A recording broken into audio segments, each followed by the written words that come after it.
Ahora que hemos comentado un poco el tema de la Dana y que en Dubái se vivió pues una primera Dana, ¿no? Antes de totalmente. el efecto drástico y desastroso que nos pasó aquí en Valencia. A ti esto te pilló allí en Dubái, ¿no? No, yo estaba estabas tú aquí aquí, aún, sí. justamente. Perdón, es cierto, tienes razón, antes lo has comentado. Coméntanos un poco el proyecto que tan pionero y tan maravilloso que montaste, cómo fue Ayuda Dana, cómo empezaste tú solo, luego cómo fuiste aglutinando a gente y repartiendo tarea. Surgió un poco pues de la necesidad. Yo al final ocurrió pues todas las lluvias, creo que fueron el 29 de octubre, ¿verdad? Pues al día siguiente yo fui a ayudar a casa de unos amigos, pues ver todo eso, la verdad es que te partía el corazón, como tu amigo había perdido la casa, bueno, tu amigo y el resto de gente que había alrededor había perdido la casa por completo, pues bueno, estabas ahí con la pala y decías, jolín, pues voy a ayudar como puedo, ¿no?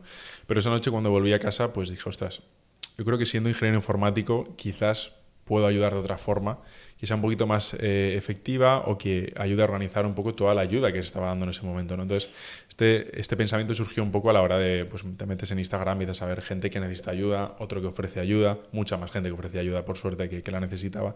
Entonces vi que había una falta de organización en ese sentido. Entonces, pues nada, hice un pequeño programa, un MVP que te permitía, pues bueno, solicitar ayuda y ofrecer ayuda de diferentes tipos, ¿no? Pues de limpieza, de alimentos, cualquier otro tema que pudieras necesitar, pues lo podías solicitar a través de ahí. Entonces era un portal donde la gente que necesitaba ayuda se metía y veía las ofertas y viceversa, la gente que quería ofrecer ayuda podía ver las necesidades que había en ese momento, ¿no?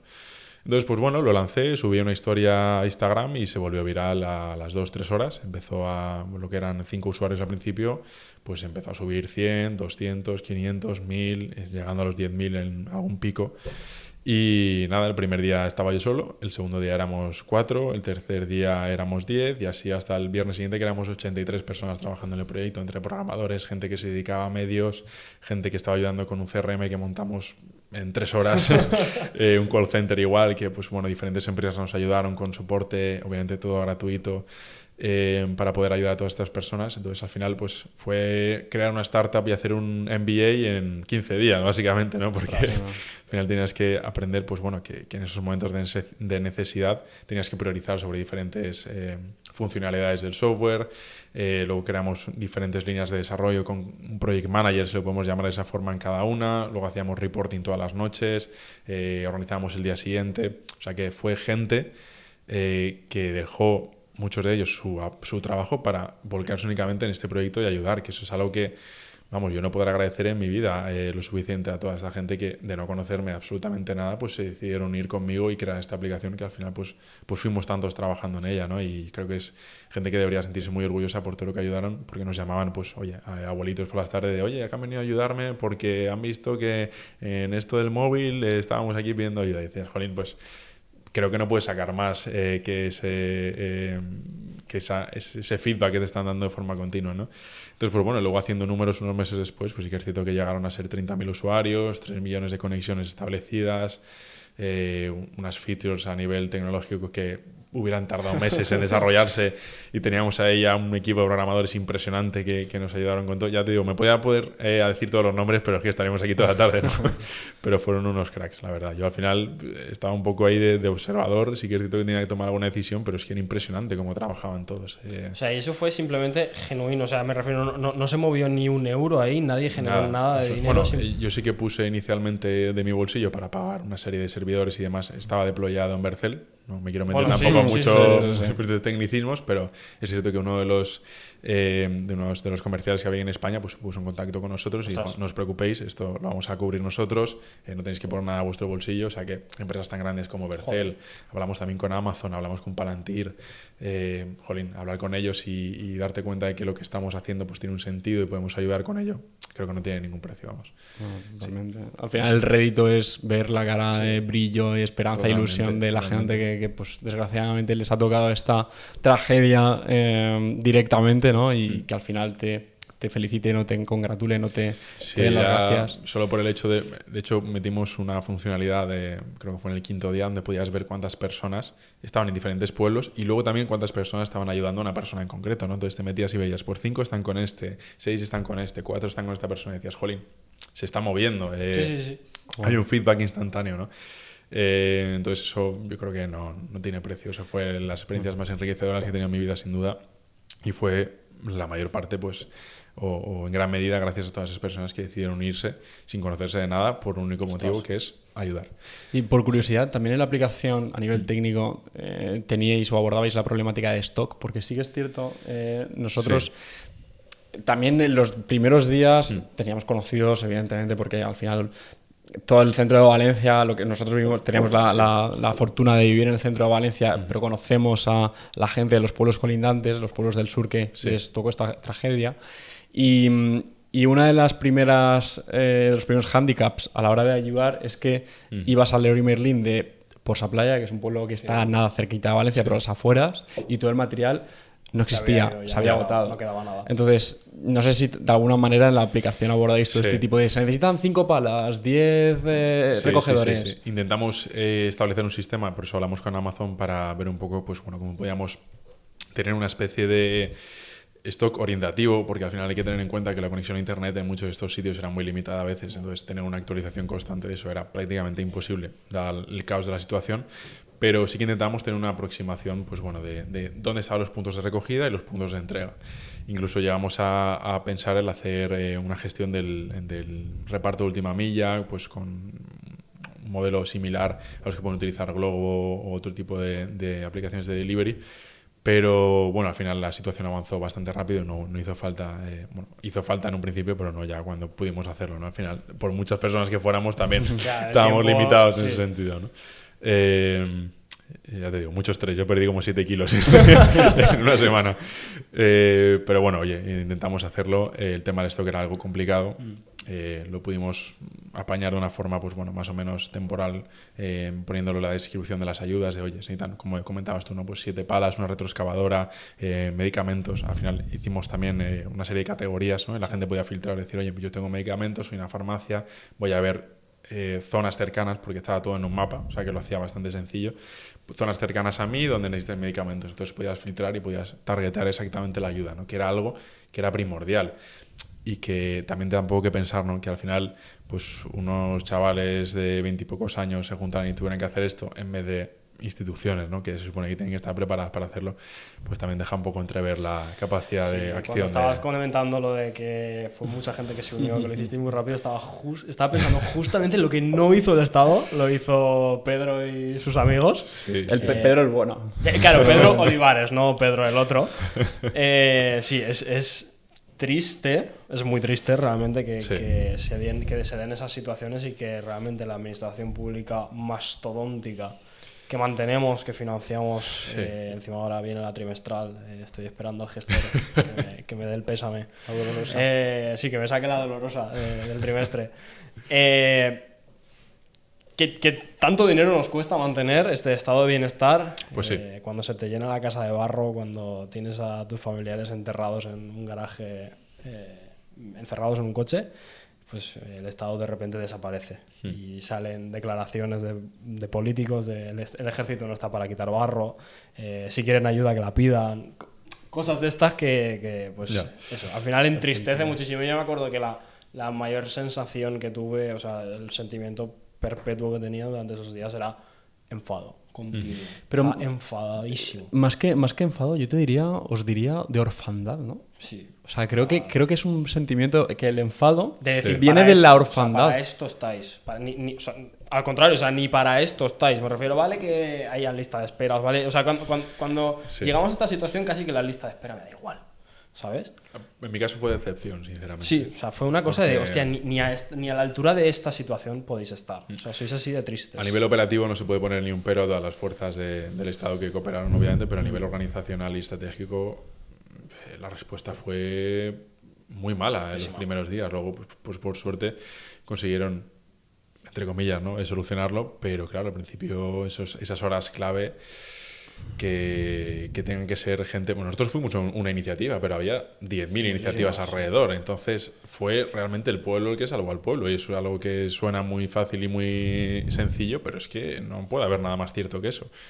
Entonces, en esos momentos, pues bueno, te das cuenta de que sale lo bueno y también lo malo de las personas, porque os pongo un ejemplo. Nosotros, en la primera versión de Ciudadana, teníamos un mapa que ponía exactamente la ubicación de la persona que solicitaba ayuda. ¿Qué pasa? Que había gente que se aprovechaba de la situación, ibas a casas de personas mayores que no tenían puerta y les robaban todo lo que tenían. Hostia. Entonces luego tuvimos que crear pues como en Airbnb, ¿no? Un circulito alrededor de la zona que no decía exactamente dónde estaba esa persona, y luego ya pues podías llamar y finalmente acotar exactamente la necesidad que tenían. Pero claro, decías, jolín, estás aquí dejándote el lomo junto a 80 y pico personas más y luego llega otro y se pone a robar. Pues bueno, al final cada uno... Tristísimo. Antes de cambiar el tema, me gustaría insistir con una última pregunta, y es para que la gente un poco se haga la idea. No sé si nos puedes estimar un precio de lo que costaría todo un servicio entero si esto hubiese sido para otro propósito, no sé, para otro tipo de caso de uso, que no hubiese sido como tragedia, pues entre servidores, entre personas, servicios. No sé cuánto crees que podría estimar todo esto. Yo te diría, teniendo en cuenta todos los recursos humanos que había, todas las acciones que se dieron, todas las horas trabajadas, toda la infraestructura, porque al final para soportar 3 millones de interacciones, pues necesitas una infraestructura obviamente que esté a la altura. Yo te diría que decenas de miles de euros, vamos. Sí. Si no más. Como mínimo, me quiero cortar corto. Sí. Pero sí, fue, vamos, ya te digo, horas y horas, y gente muy cualificada, como te digo, ingenieros, gente de medios, gente que nos ayudaba con las redes sociales, gente que también estaba atendiendo llamadas, porque también pusimos un número de atención al cliente. Bueno, atención a las personas en necesidad, ¿no? Que se suele llamar atención al cliente, pues para esas personas que no se apañaban tanto con el uso de la aplicación, señores mayores y demás. Entonces, claro, esas personas estaban cogiendo el teléfono, que había gente que estaba en la Universidad de Castilla-La Mancha, en Cuenca, que dices, ¿esto cómo puede ser, no? Pues al final era una cooperación de todas las personas que conseguimos hacer eso, y eso obviamente pues el tiempo es dinero y hubiera costado, ya te digo, como mínimo decenas de miles de euros. Sí. Por suerte, entiendo que la necesidad de usar la aplicación se desinfló, o sea, caería bastante. ¿Cuál dirías que fue esa ventana temporal en la que la aplicación realmente estuvo funcionando a pleno rendimiento y cuando ya empezó a desinflarse un poco? Yo te diría que fueron unos 20 días de no parar. Y luego a partir del día del 21, ya pues los siguientes días había actividad, sí que es cierto que había actividad, porque ya empezaban otro tipo de tareas, ¿no? Ya era pues, oye, necesito un carpintero, necesito un fontanero, eran necesidades un poquito más ad hoc y menos, por suerte.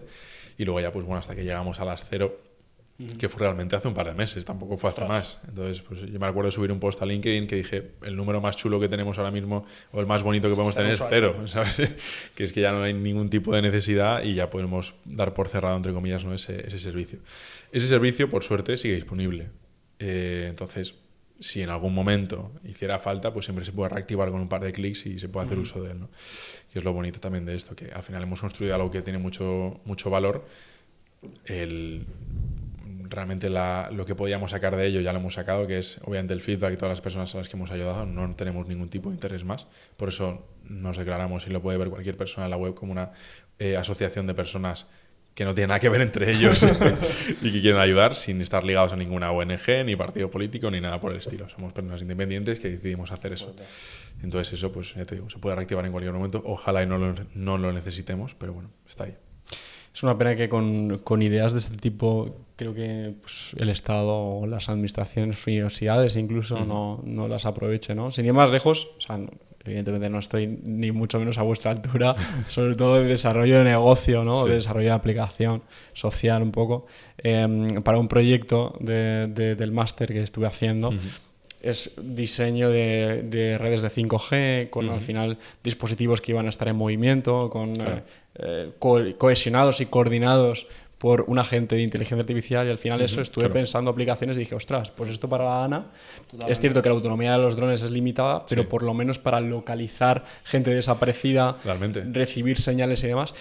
Y al final todo esto derivó un poco en una reflexión filosófica. Dije, joder, qué pena que todas estas ideas, todas estas aplicaciones, no haya una especie de lanzadera o think tank estatal, ¿no? Donde puedas comentar todo este tipo de ideas, entregarlas, desligarte un poco o ponerte a su disposición en cierta medida, pero que todo esto sea potencial, ¿no? Porque yo, por ejemplo, hubiese estado encantado de no comercializar la idea, pero ponerla como solución, sobre todo también para mi tierra, no solo España, sino Valencia. Sí. Al final, o sea, una solución que se podría aplicar a Ayudadana para escalarlo es que sea un sistema paquetizado que tú puedes localizarlo en cualquier área de desastre para gestionar esos recursos y que sea una cosa que realmente tú dices, mira, aquí ha pasado algo.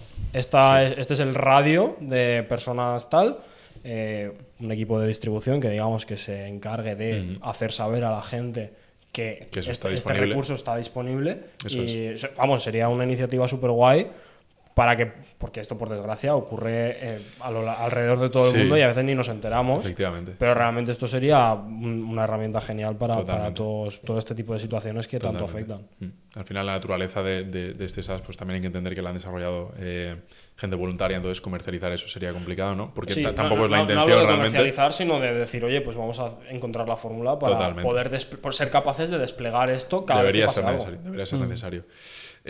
Volvemos otra vez a la parte de antes, burocracia y normativa. Ya. Si tú despliegas un software como gobierno, tienes que hacer, tienes que asegurarte de que siga X nomenclatura, con X normativa. La ley de protección de datos. Dice, no te dejan publicar tu dirección porque va en contra de la ley de protección de datos. Bueno, eso fue un problema que tuvimos también.